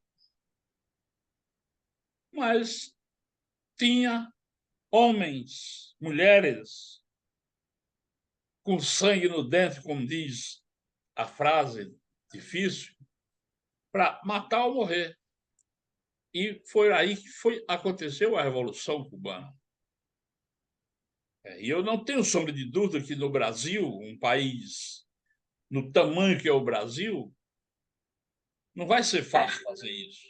Porém, sem essa revolução proletária, nós nunca chegaremos ao poder. Nós, no máximo que vamos chegar, vai ser a governos, como chegamos a 3 governos, e agora ao 4º governo, aliás, a 4 governos, e agora o 5º governo, 2 governos com Lula, agora o 3º, 2 governos com a nossa camarada Dilma Rousseff, que veio a sofrer o impeachment. E eu costumo dizer também que o impeachment sofrido pela companheira Dilma não foi a companheira que sofreu o impeachment ou o Partido dos Trabalhadores, mas sim a classe trabalhadora brasileira foi a classe que sofreu o impeachment. Está pagando caro pela invasão que foi feita naquele momento no Congresso Nacional, quando, inclusive, o Jair Messias Bolsonaro, na hora do seu voto, ele oferenda o seu voto ao torturador da companheira Dilma Rousseff. Sendo muito claro aos companheiros e às companheiras, em todo o processo do impeachment, para mim foi o pior momento da minha vida, foi na hora que eu vi o Jair Messias Bolsonaro declarar o voto dele daquela forma, porque foi assim um ataque direto à nossa companheira, nossa querida companheira Dilma Rousseff. Pelos seus erros que ela fez, todos os erros que ela teve, nós sabemos que ela errou, mas ela não merecia, ou ela não poderia ter escutado isso, porque ali é muito duro. Eu fui torturado e sei o que é ser torturado. O homem que passa pela tortura sabe o que dói em si. Não é a dor na pele, é a dor na consciência de cada um, de cada um. Por isso, meu companheiro Peter, obrigado, mas eu digo para você, ou faremos a revolução ou seremos instrumentos de uso dessa burguesia escrota, porque ela não tem dó, ela não vai devolver o que é nosso nunca, sem que nós entramos na casa delas e retiramos o que é nosso. Por isso, eu defendo a Revolução Proletária. Aí aproveito para terminar dizendo o seguinte, o que está acontecendo na Argentina é o mesmo processo que aconteceu no Brasil. E, possivelmente, esse cara que sai na frente seja eleito o presidente da República exatamente para atrapalhar a probabilidade do avanço do governo Lula.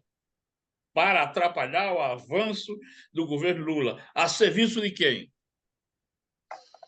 Do nazismo, nazifascismo norte-americano. Porque é um governo completamente nazofascista que está se elegendo aqui, bem vizinho nosso, e nós apenas aplaudindo de longe como se nada tivesse a ver com nós. A vitória desses caras, para nós, é uma derrota, o tanto quanto foi a derrota do impeachment da classe trabalhadora em 2016. Abraço, companheiros. Obrigada, GG. Dito.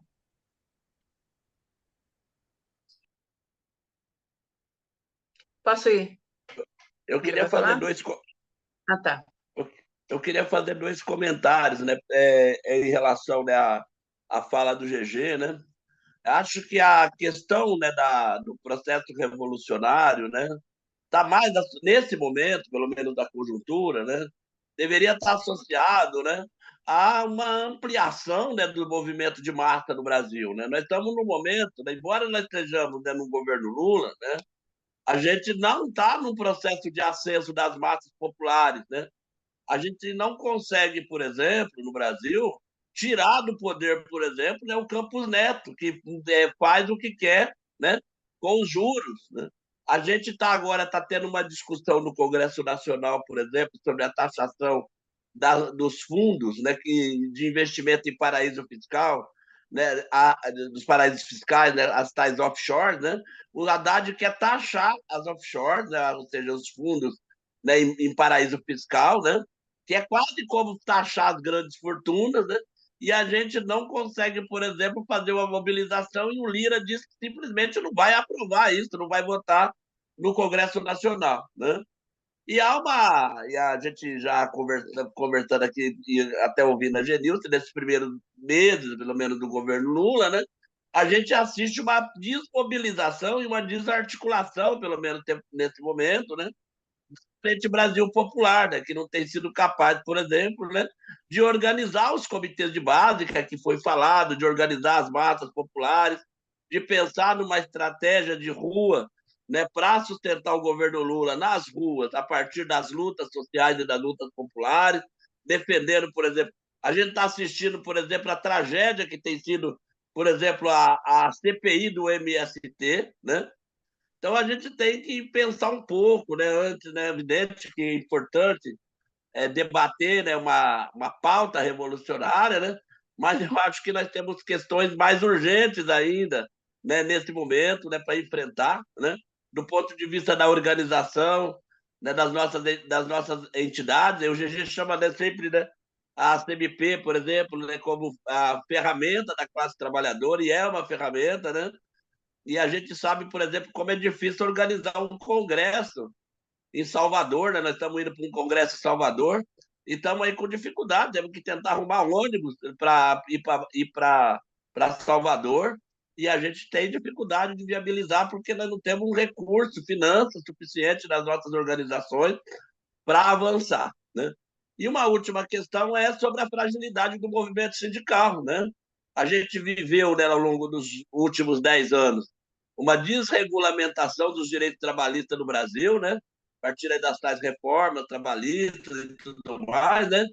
E um aumento, né, por exemplo, né, do trabalho, da informalidade no trabalho, os trabalhadores por aplicativo, né, os trabalhadores ambulantes, né? Só no Brasil, nesse momento, nós temos quase 2 milhões de trabalhadores, né, trabalhando, né, em trabalho por aplicativo. São Paulo tem 500 mil trabalhadores em aplicativos. Então, é essa situação trágica que a gente vive nesse momento, né? E se a gente não organizar esses trabalhadores, não organizar, né, para avançar, né, nessa agenda, né, que o GG propõe, né, e vai ser muito difícil. Acho que nós temos uma agenda de curto prazo, né, que é, de fato, retomar a organização da Frente Brasil Popular, né, mas, pelo que a gente tem assistido aí do ponto de vista das centrais sindicais, dos partidos políticos de esquerda e do próprio campo popular dos movimentos, né, nós estamos com uma certa dificuldade, né? Então, é isso que eu queria aqui trazer, né? Porque se a gente não conseguir organizar os trabalhadores e as trabalhadoras e as periferias, né? Vai ser muito difícil construir a tal agenda revolucionária e proletária que o GG aqui está nominando, né?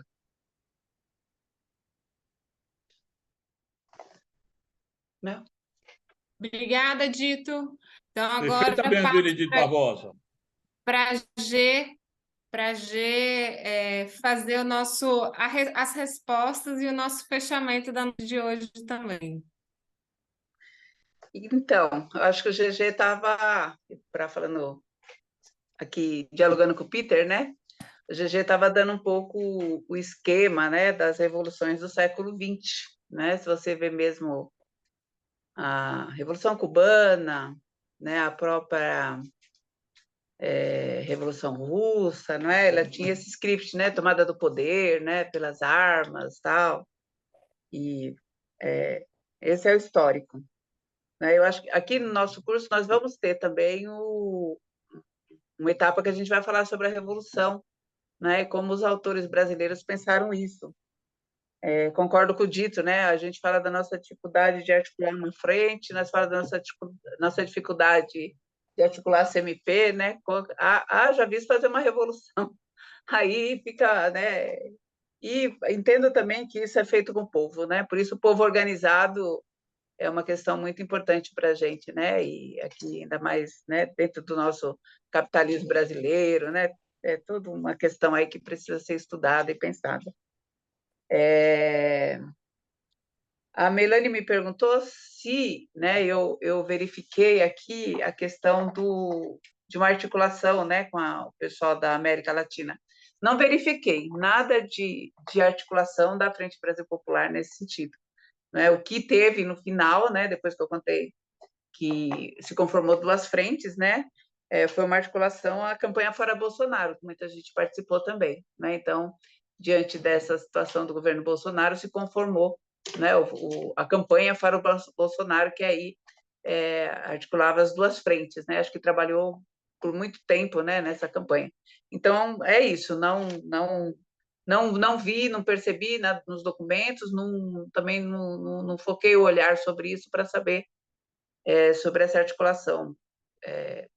E mesmo, por exemplo, comigo também, na minha escrita e na minha pesquisa, eu também deixei, porque não dá tempo, e a gente, né, eu quis saber onde começou, alguma coisa assim, mas tem experiência frentista aqui também, né, dos vizinhos, né, desde o Chile, né, então eu também, acho que eu fiz umas notas de rodapé falando sobre isso, mas não foi nada que eu consegui aprofundar, né, mas tem experiências frentistas por aqui também, mas não tem essa relação da Frente Brasil Popular com outras articulações aqui, né, dos nossos vizinhos aqui da América Latina.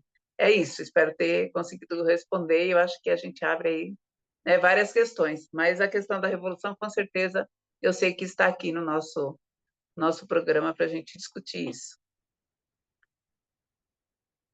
Eu já falo tchau?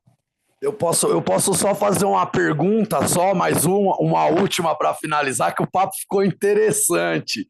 É, pro Dito, agora boa noite, Dito, aquele abraço.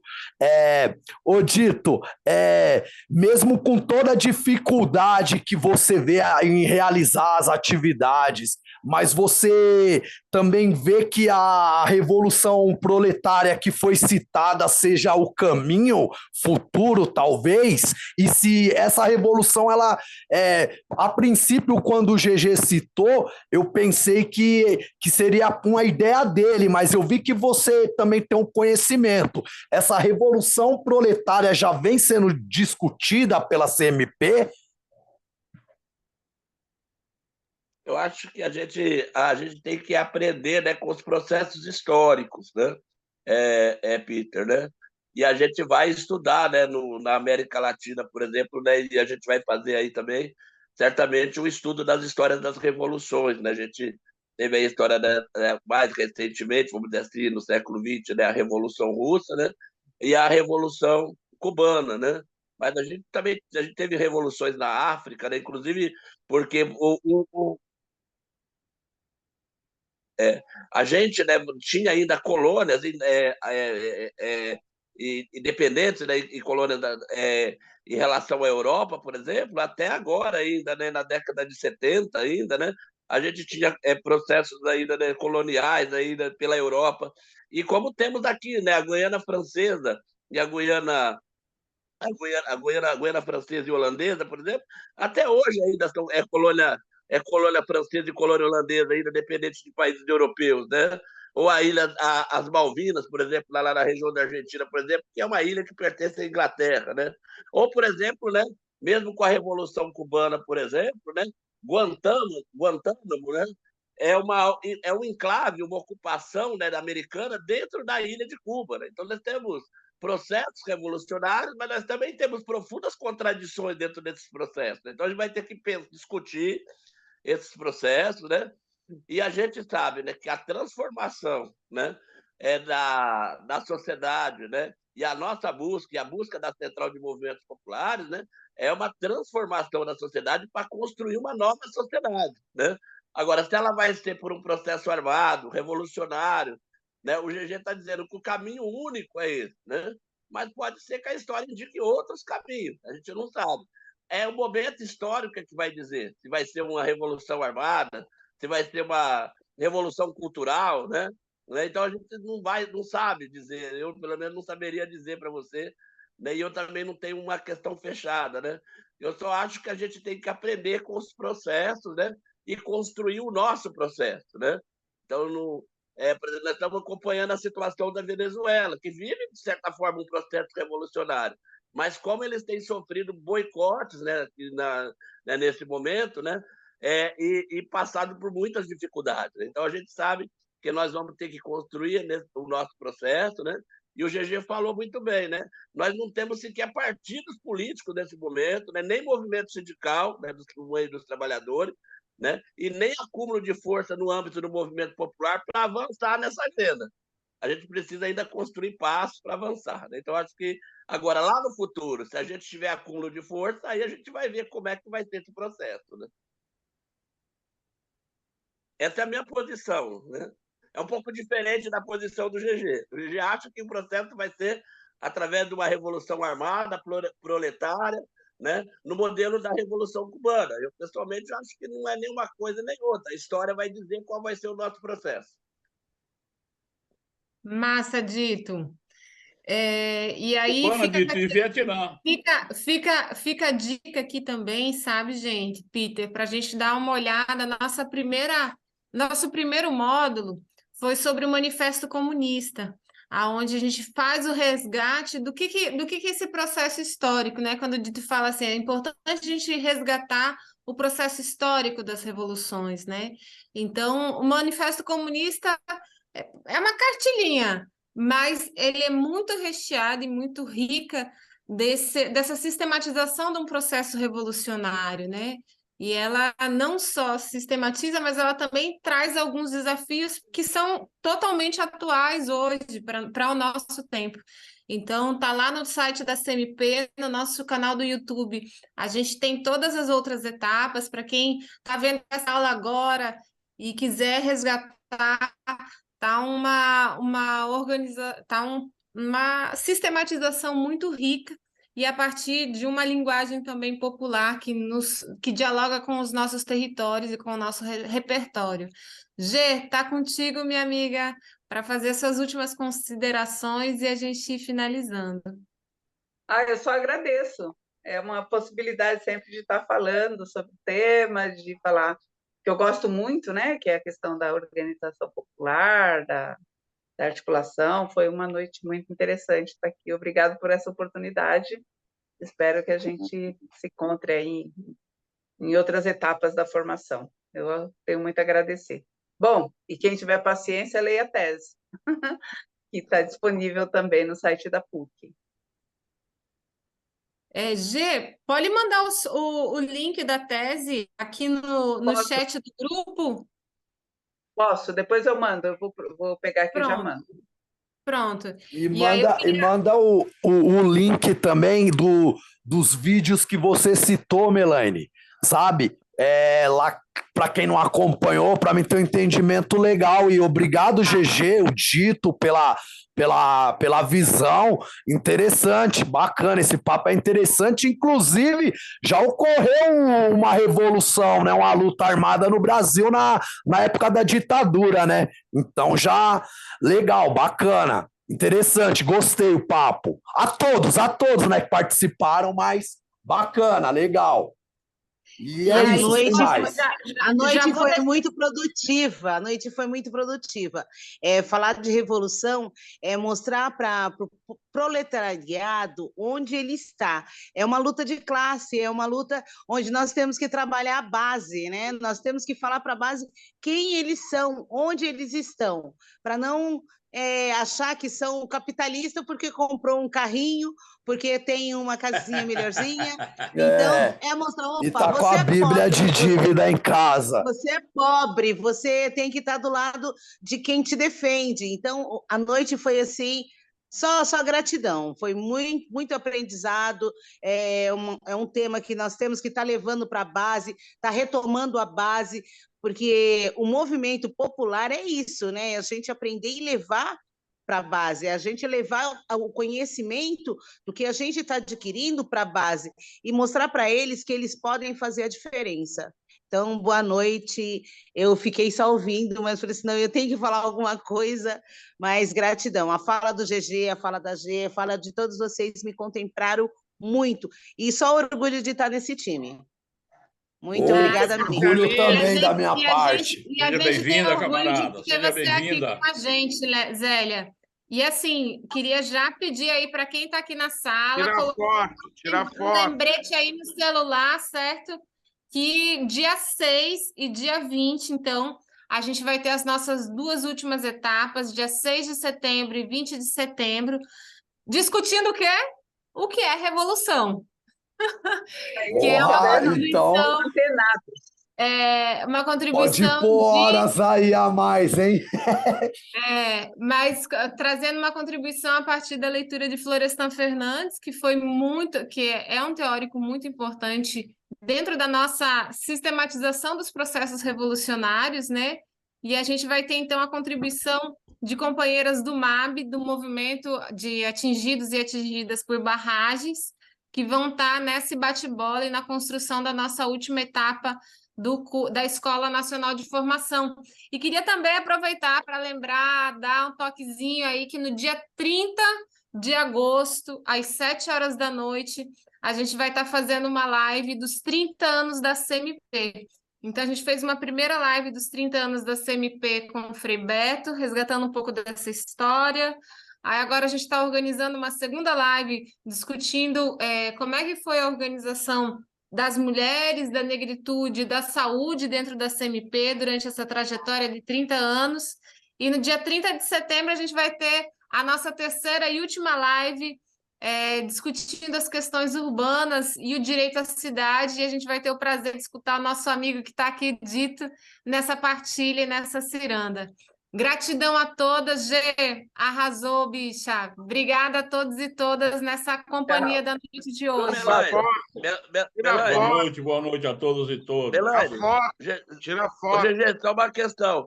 Lembrar todo mundo 7 de setembro aí, o grito das excluídas, dos excluídos, por favor. Isso. Com Lula. Todo mundo na rua no dia 7 de setembro.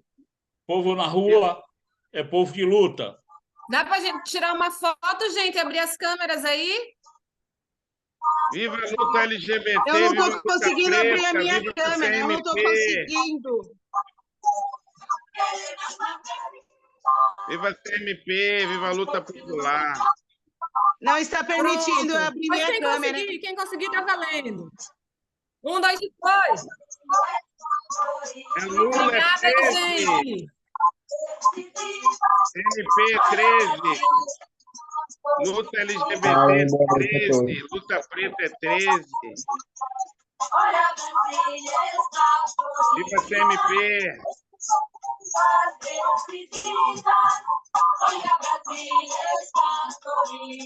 Oi? De ser mulher, da sociedade do jeito que a gente quer. Boa noite, povo. Boa noite, boa noite. Valeu, pessoal. Um beijo para todo mundo de Maricá. Um abraço. Boa noite, Um abraço, gente. galera. Uma ótima noite Boa aí. noite. Boa noite. Obrigada. Tudo de bom, galera. Próxima.